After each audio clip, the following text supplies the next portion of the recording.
नमस्कार। चलिए सीधे बात करते हैं 2020 वर्ल्ड कप फाइनल की। देखिए, ये सिर्फ एक मैच नहीं है, ये क्रिकेट में आए एक बहुत बड़े, एक जबरदस्त बदलाव का क्लाइमैक्स है। तो चलिए माहौल में उतरते हैं।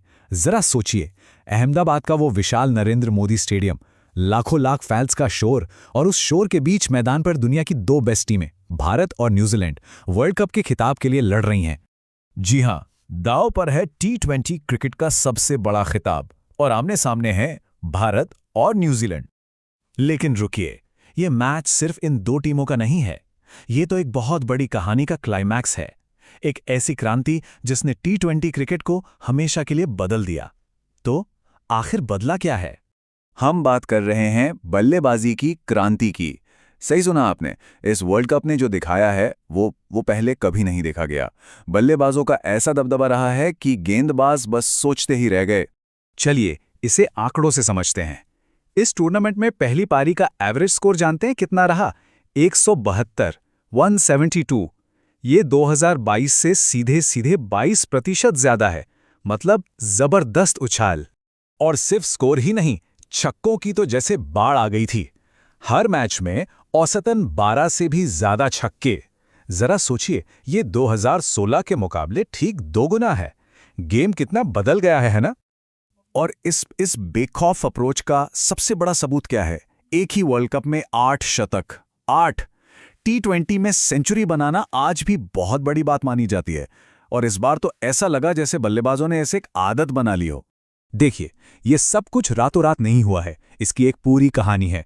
अगर हम T20 वर्ल्ड कप के इतिहास पर नजर डालें तो सब साफ हो जाएगा। 2007 में जहां एवरेज स्कोर सिर्फ 132 था, आज वो 172 तक पहुंच गया है।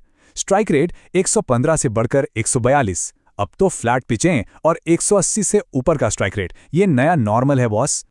और इस नई आक्रामक सोच का चेहरा कौन है? भारत के संजू सैमसन।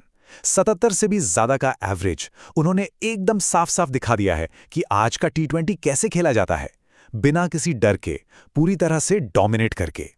तो अब आप समझ रहे हैं, ये फाइनल सिर्फ रन और विकेट्स की जंग नहीं है, ये दो अलग अलग कहानियों का टकराव है। एक तरफ है क्रिकेट का गोलायत और दूसरी तरफ उसका डेविड, जो इतिहास को पलटने के इरादे से आया है।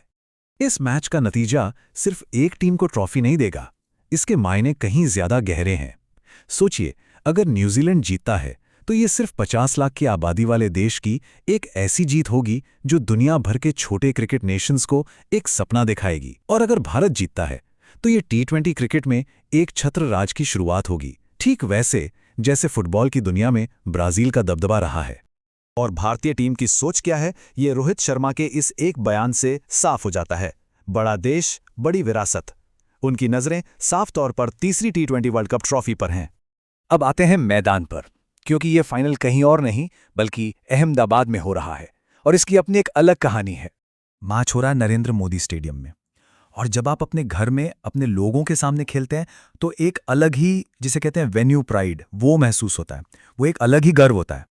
और बस यहीं से शुरू होती है ईगो क्लैश की कहानी। एक तरफ न्यूजीलैंड, जिन्हें सब अंडरडॉग मान रहे हैं, और दूसरी तरफ अपने ही किले में खेल रही भारत की ताकतवर टीम, जिनके पीछे 125 करोड़ लोगों की उम्मीदें हैं। तो ठीक है, इतनी सारी बातें हो गईं। अब सवाल ये है कि एक्सपर्ट्स क्या कहते हैं, कौन जीत रहा है ये मैच? तो देखिए, आंकड़े तो साफ साफ भारत की तरफ झुके हुए हैं। 72% चांस भारत का है। स्कोर 185 से 195 के आसपास बन सकता है। लेकिन मैच का फैसला होगा कुछ छोटे छोटे मुकाबलों से, जैसे क्या न्यूजीलैंड का मिडिल ऑर्डर अक्षर पटेल की फिरकी को झेल पाएगा?